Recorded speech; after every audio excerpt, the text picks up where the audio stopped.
Okay. Today, the goal is to get in some practice. So what I'd like to do is set up a save state at the very last level so that I can practice that last level as much as possible. So, with that in mind, let's get to it.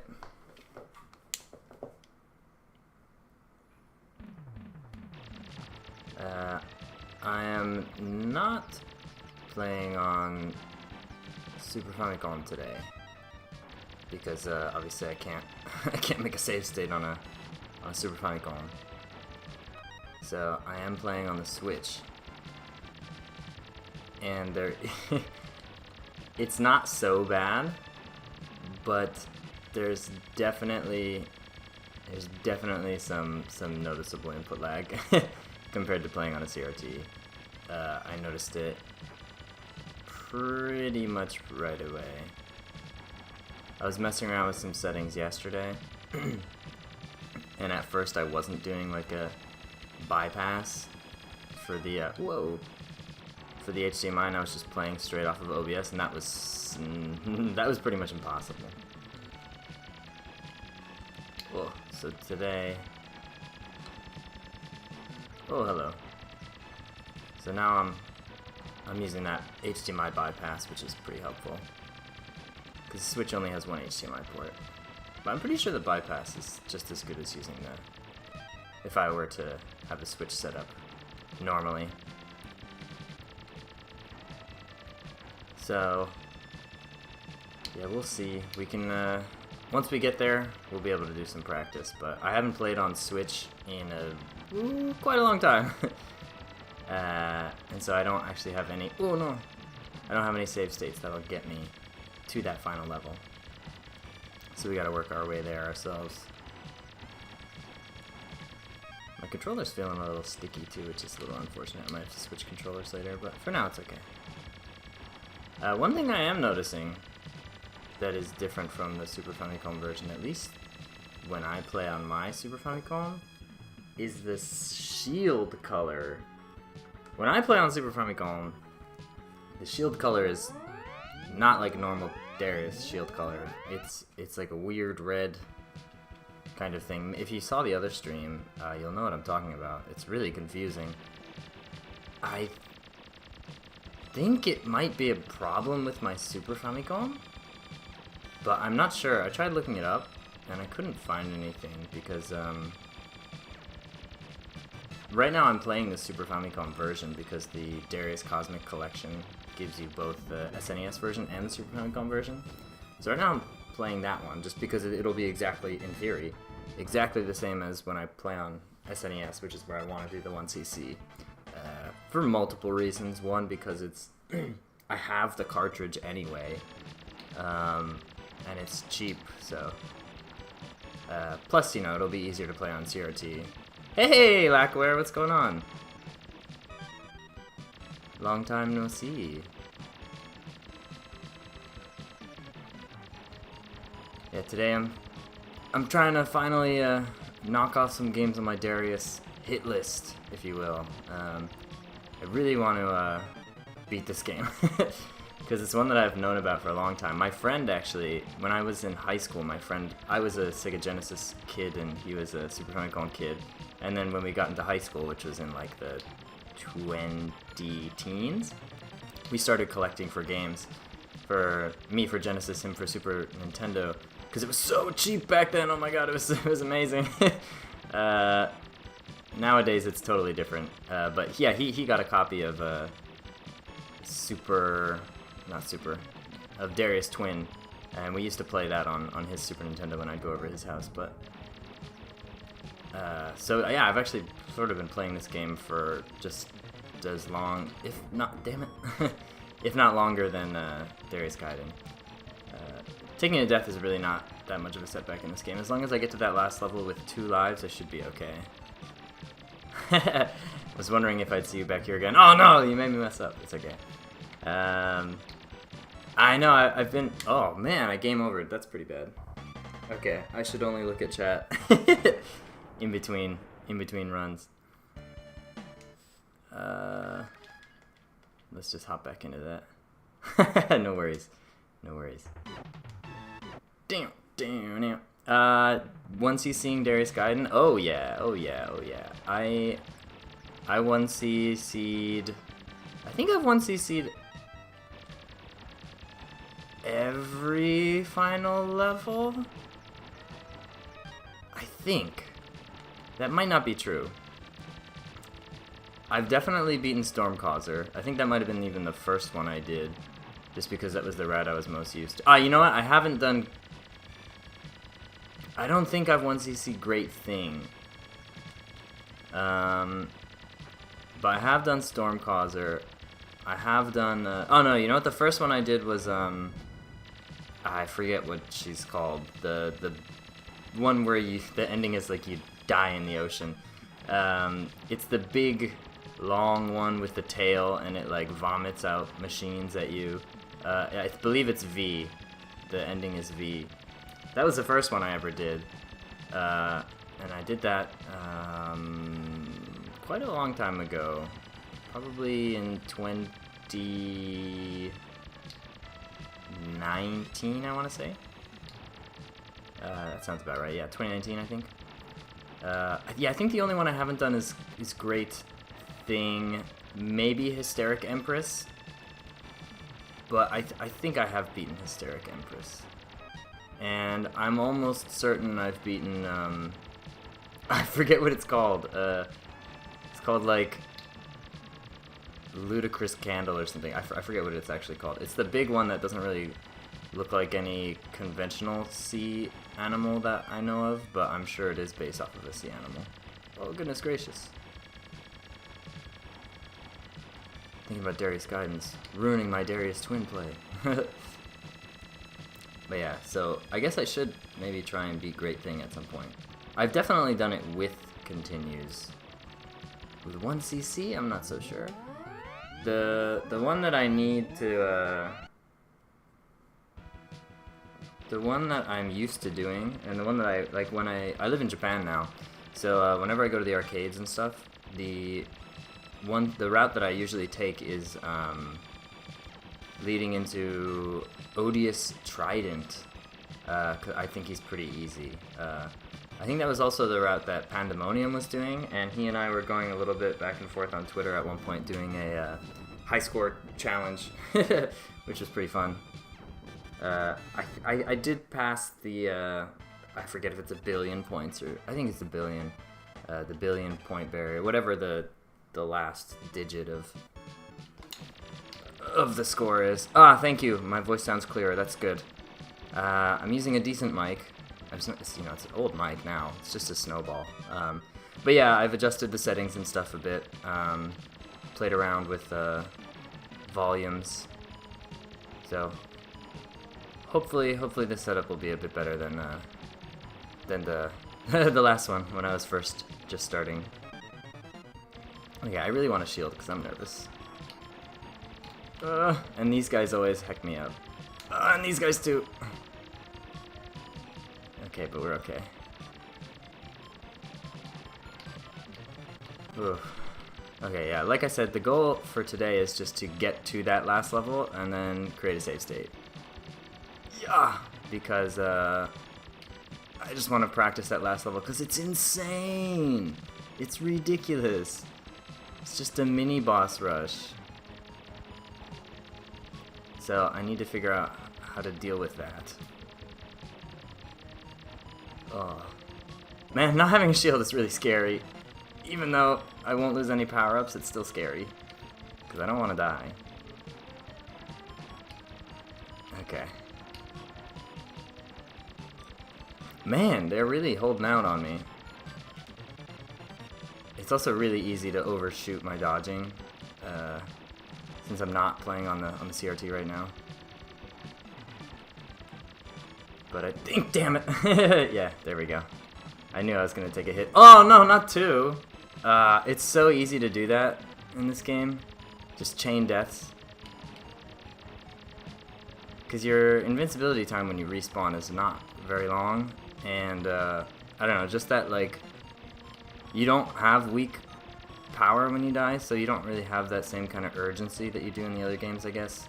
I feel like in this game I chain deaths a lot more often than I do in the other games. And I'm not sure why that is. Are there no shield power-ups on this level? That seems crazy. The way I say Super Famicom. I've been in Japan now for... In July it'll be 2 years, so almost 2 years now. And for the first like year and a half, I was in a language school. So I was really practicing, like every day. I was like studying kanji and stuff, and trying to practice, you know, as much as I possibly could. And I lived in a share house actually, which is essentially just like a college dorm, but for people over, well, I guess for really any age, anyone over 18. But most of the people were like 25 to 30-ish, which is the range that I fall within. I'm 28 right now. There we go. And in the share house, it was like a mix of mostly like European people and Japanese people. So because there was that nice like ratio, and a lot of the Japanese people don't really speak English, we got to, you know, I got so much speaking practice in Japanese. Finally, another shield. So I have, I'm conversational now, but my kanji is pretty bad. My kanji has probably only gotten worse since I took the language test. Because for the language test, if you know kanji, you can pass the test. That's like all there is to it, pretty much. There's no speaking portion on the official like Japanese language test, which I think is so stupid. All you need to do is study kanji. I mean, obviously grammar is important too, but if you just know how to read, you can pass the test. A lot of Chinese, like Japanese language learners, can pass the, like maybe the second or third most difficult test. Definitely the third most difficult test, aka the test that I took. Like without even studying at all, just because the writing is the same, or not the same, but it's practically identical. Oh, are you kidding me? That's frustrating. I'm doing so bad today. I'm never gonna get to the last level. Yeah, it was a great way to learn. Was there drama? Of course there was drama. There's always drama when you have a bunch of guys and gals living together. It was fun, but yeah, there's definitely drama. Also, the house itself was just absolutely disgusting. It was so filthy. Like, it was so gross. And I lived there for, like, I just recently moved out, actually. I live in my own apartment now. Yeah, it was quite something. Lots of, you know, alcohol consumption and, I will say, intermingling between the residents. Took level 1. When you took the level 1, there was only one other white guy. Yeah. From what I've heard, if you take the Japanese language proficiency test, like the N1 level, it's like all Chinese people. It's insane. Just because they have such a big advantage in already knowing how to read everything. Because that is really, I think, what takes the most, like, you just have to, if you can't read kanji, you just have to sit down and learn it. And there's, like, really not many other ways to learn kanji aside from just sitting down and memorizing them. Like, you could maybe play video games to start recognizing some kanji, but it's hard because you don't, you know, a lot of times when I do that, I was playing Pokemon Black or Pokemon White, because it's the first Pokemon game. It's the oldest Pokemon game that has kanji in it. All the others are just like syllabic alphabets, hiragana and katakana. I like the older games better though, so it was hard for me to play through white. But yeah, it has kanji, but the problem that I always ran into was I kept running into words that I didn't recognize, but then they'd be words that I use every day, and I'd feel stupid when I had to look them up. And I'd like one of the words that I use every day, and maybe this will be weird for people who know Japanese. One of the words I use every day is bolken, which means adventure, because my friends and I will, like, instead of saying, oh, do you want to go to the konbini, like the convenience store, we'll say, konbini bolken, like a convenience store adventure. So I say that all the time.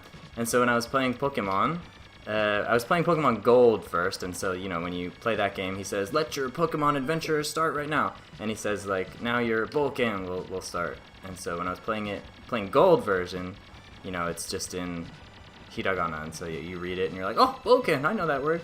But then when I was playing Black, he says the same thing. Professor Oak says the same thing, but he says it in kanji, and I was like, what? What is this? And I looked it up, and I was like, oh, it's that word I literally use every day when I ask my friends to go to the convenience store. It just feels so silly. But it's so important knowing how to read. I've had to, since I just moved out, I've been having to do a lot of official, like, documentation stuff, and like going to the city hall to register my address, and I've been having a problem with my knee lately because I like running a lot outside of just playing video games, but I've been having knee problems, so I haven't been able to run, so I went to the doctor recently, and yeah, I mean, filling out like the doctor's forms is so hard in Japanese because it's all just kanji. So I always just I always have the receptionist just read it out to me, like literally just read it verbatim, and then I can usually understand most of it. It's just like actually reading. Feels bad, man, to be illiterate. I never really knew that what that would be like. Okay, yeah, Bolken. Everyone should go on a good Bolken. I tell my friends I don't like traveling, but I like Bolken. I like adventures. Because I don't like being a tourist. I've always, okay, so this level has a shield. Okay, that's, okay. I've been trying to figure out what the difference between B and C is, and I really could not tell. It seems like C looks like, well, I don't think I ran into a shield last time and I was on B. This time I took C, and I got a shield right away, so if I knew this game a little better, and I was going into the game, going into the level without a shield, it would have been better to go to C. Okay, so that's good to know. I had a theory about this game, actually. I was playing a little bit yesterday, off stream, and I had an idea. I'll talk about it in a moment when I get to the level where my theory hatched from its egg. But it has to do with the power-ups, because the power-ups in this game are a little weird. I don't know, but I assume this game is, you know, very loosely based off of Darius 2. This game came out in 1991. I don't think there was, Darius Gaiden didn't come out until 1994, so Darius 2 would have been the most recent Darius game, so I'm sure the power-ups are like partially based off of that, as well as the first Darius game. Wow, that was close. As well as the first Darius game. In that next level, we'll be getting the power-up that switches how your shots work. Essentially, it changes them into the laser and the wave, as opposed to now I have this big ball. And so I have this idea that, so here we start off with the, you know, the straightforward shot and the bombs, you know, classic Darius starter weapons. But, you know, pretty quickly our bombs turn into lasers. And then let me focus on this fight, and then I'll keep talking. I was talking about lasers. Okay, I'll have to remember that as they fire a bunch of lasers at me. One thing also I noticed about this fight is that the laser colors are different from when I play on Super Famicom. Oof. On Super Famicom, these look way more pink. But here they feel more green. It could be the television I'm looking at, but I think when I looked back at the footage too, it was pretty pink. I think my Super Famicom has some kind of graphical corruption. Because when I play Mario, Mario's sprite is always a little bit translucent, and I definitely think he's not supposed to be translucent. Lackware says, the thing that used to stress me out the most was calling utility companies. Oh my god, dude, I had, dude, straight up, I had an internet appointment, because right now I'm running off of, like, rental Wi-Fi, which sucks, and I needed to, they were going to come and, like, give me the modem and stuff, but I had work that day, and so I had to call them and reschedule, and yeah, it's just so stressful.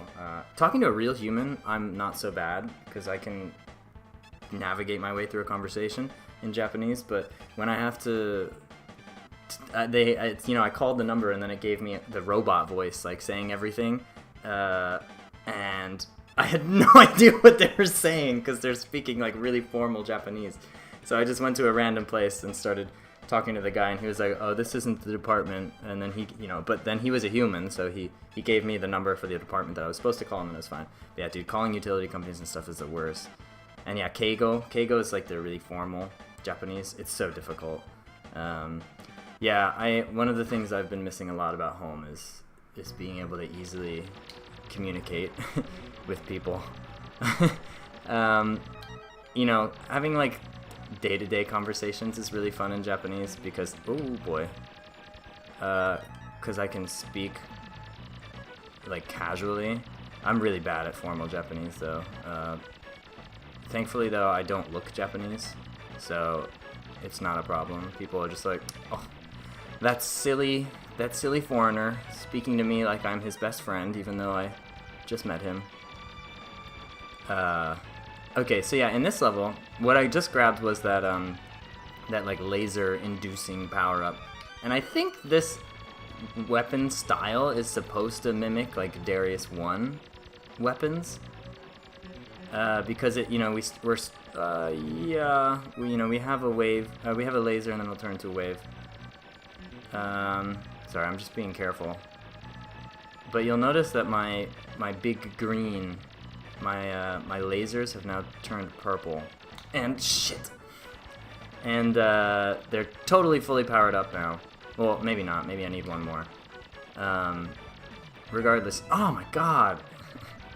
Hold on, I'm not restarting again. The goal of this is to get to a final level save state. So if I need to, I'm not playing through those first two levels again to do that. I want to do final level practice. Because I know how to do these levels. They're not so hard. But I still don't want to die.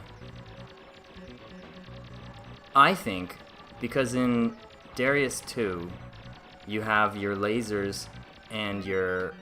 So see there, I just got a green power-up, and that made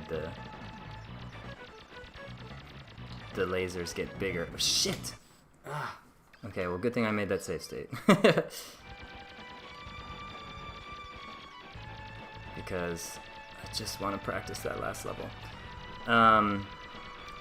In Darius 2, the green power-up upgrades your bombs, but in this one it upgrades your bombs, which then turn into lasers. And in Darius 2, you have lasers as a separate upgrade, which is orange, or orange-yellow kind of color upgrade, which does exist in this game, but it has a different function. So I think, and this is just a hunch, but this game kind of feels a little rushed, especially with the, oh, so give me 2 shield power-ups in a row, gee, thanks. Especially with the